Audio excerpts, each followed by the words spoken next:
श्री गणेशाय नमः। पुरुषोत्तम मास महात्म्य कथा अध्याय 25।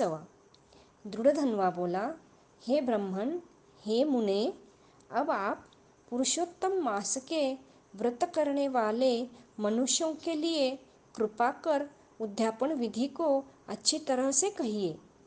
वाल्मीकि मुनि बोले, पुरुषोत्तम मास व्रत के संपूर्ण फल की प्राप्ति के लिए श्री पुरुषोत्तम मास के उद्यापन विधि को थोड़े में अच्छी तरह से कहूँगा।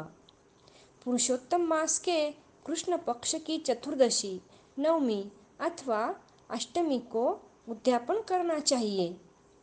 इस पवित्र पुरुषोत्तम मास में प्रातःकाल उठकर यथा उपलब्ध पूजन के सामान से पूर्वान्न की क्रिया को कर एकाग्रमन होकर सदाचारी विष्णु भक्ति में तत्पर स्त्री सहित ऐसे 30 ब्राह्मण को निमंत्रित करे। हे भूपते, अथवा यथाशक्ति अपने धन के अनुसार 7 अथवा 5 ब्राह्मणों को निमंत्रित करे। बाद मध्याह्न के समय 16 सेर अथवा उसका आधा यथाशक्ति पंचधान्य से उत्तम सर्वतोभद्र बनावे। सर्वतोभद्र मंडल के ऊपर सुवर्ण, चांदी, तांबा अथवा मिट्टी के छिद्र रहित शुद्ध 4 कलश स्थापन करना चाहिए। 4 व्यूह के प्रत्यर्थ चारों दिशाओं में बेल से युक्त उत्तम वस्त्र से वेष्टित पान से युक्त उन कलशों को करना चाहिए। उन 4 कलशों पर क्रम से वासुदेव, हलधर, प्रद्युम्न और अनिरुद्ध देव को स्थापित करें।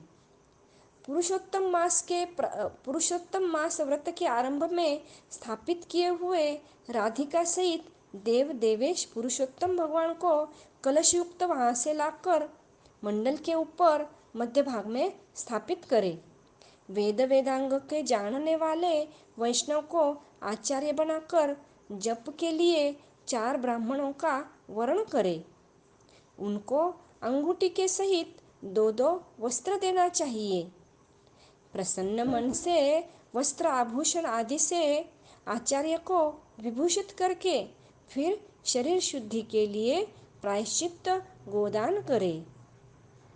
तदनंतर स्त्री के साथ पूर्वोक्त विधि से पूजा करनी चाहिए और वर्ण किए हुए 4 ब्राह्मणों से 4 व्यूह का जप कराना चाहिए और 4 दिशाओं में 4 दीपक ऊपर के भाग में स्थापित करना चाहिए।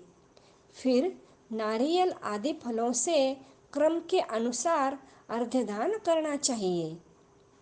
घुटनों के बल से पृथ्वी में स्थित होकर पंचरत्न और यथालब्ध अच्छे फलों को दोनों हाथ में लेकर श्रद्धा भक्ति से युक्त स्त्री के साथ हर्ष से युक्त होकर प्रसन्न मन से श्री हरि भगवान का स्मरण करते हुए अर्घ्यदान करे।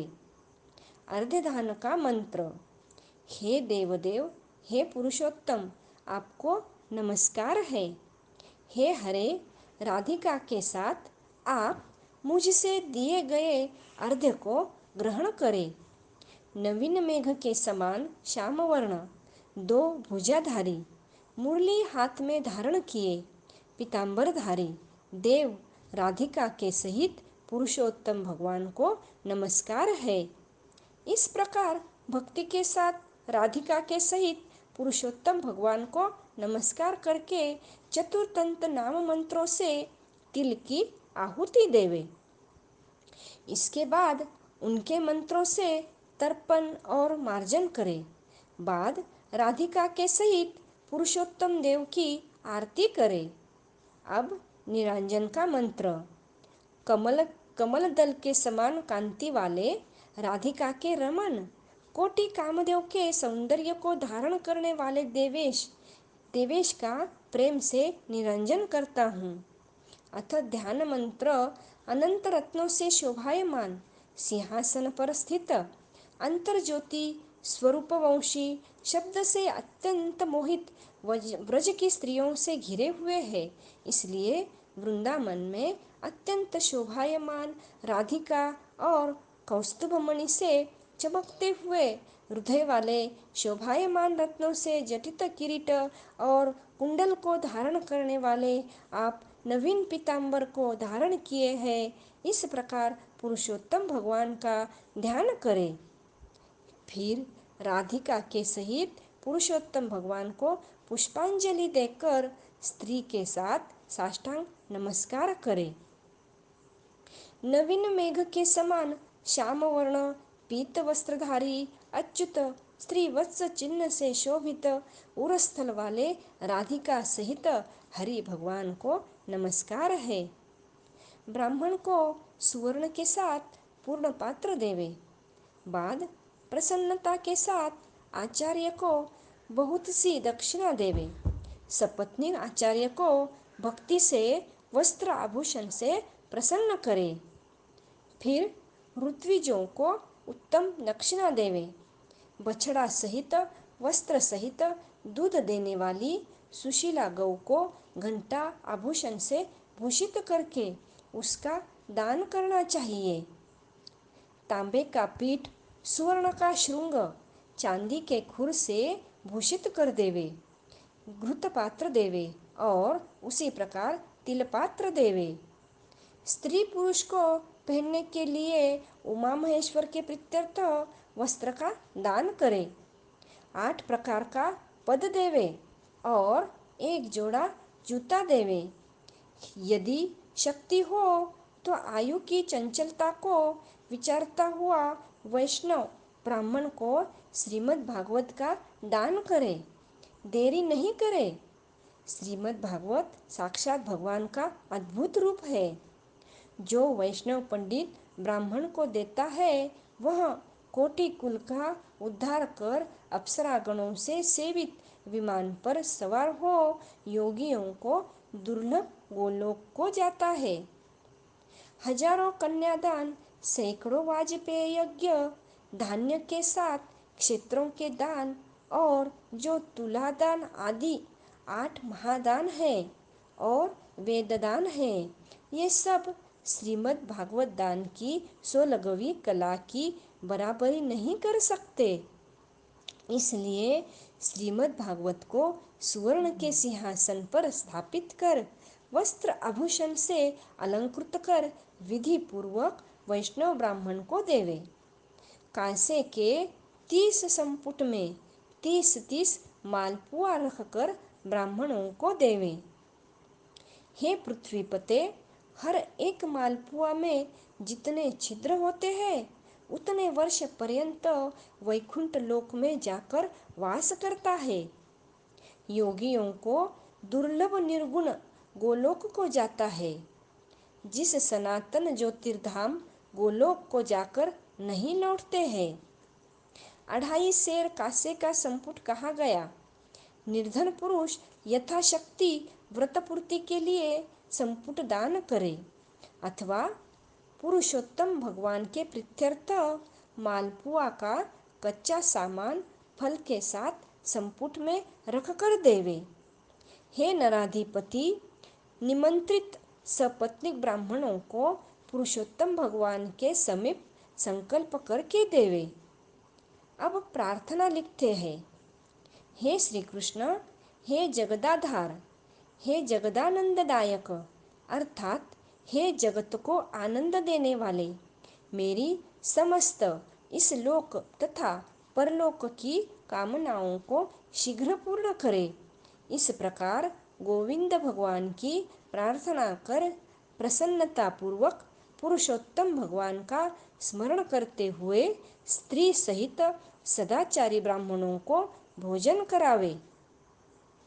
ब्राह्मण रूप हरि और ब्राह्मणी रूप राधिका का स्मरण करते हुए भक्तिपूर्वक गंधाक्षत से पूजन कर घृत पायस का भोजन करावे।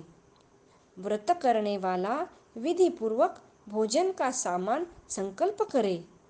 अंगूर, केला, अनेक प्रकार के आम के फल, घी के पके हुए सुंदर उड़द के बने बड़े, चीनी घी के बने चीनी और घी के बने घेवर, फेनी, खांड के बने मंडक, खरबूजा, ककड़ी का शाक, अदरक, सुंदर नींबू, आम और अनेक प्रकार के अलग अलग शाक हो।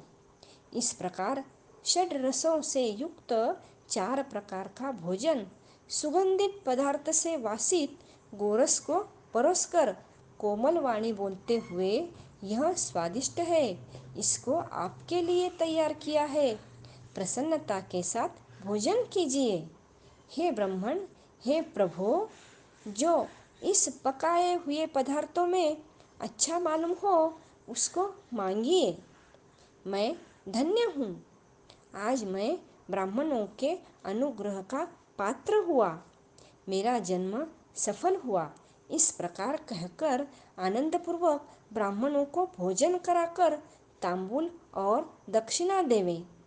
इलायची, लौंग, कपूर, नागरपान, कस्तूरी, जावित्री, कत्था और चूना, इन सब पदार्थों को मिलाकर भगवान के लिए प्रिय तांबूल को देना चाहिए। इसलिए इन सामान से युक्त करके आदर के साथ तांबूल देना चाहिए। जो इस प्रकार तांबूल को ब्राह्मण श्रेष्ठ के लिए देता है, वह इस लोक में ऐश्वर्य सुख भोग कर परलोक में अमृत का भोक्ता होता है। स्त्री के साथ ब्राह्मणों को प्रसन्न कर हाथ में मोदक देवे और ब्राह्मणियों को विधि पूर्वक वस्त्र आभूषण से अलंकृत कर वंशी देवे।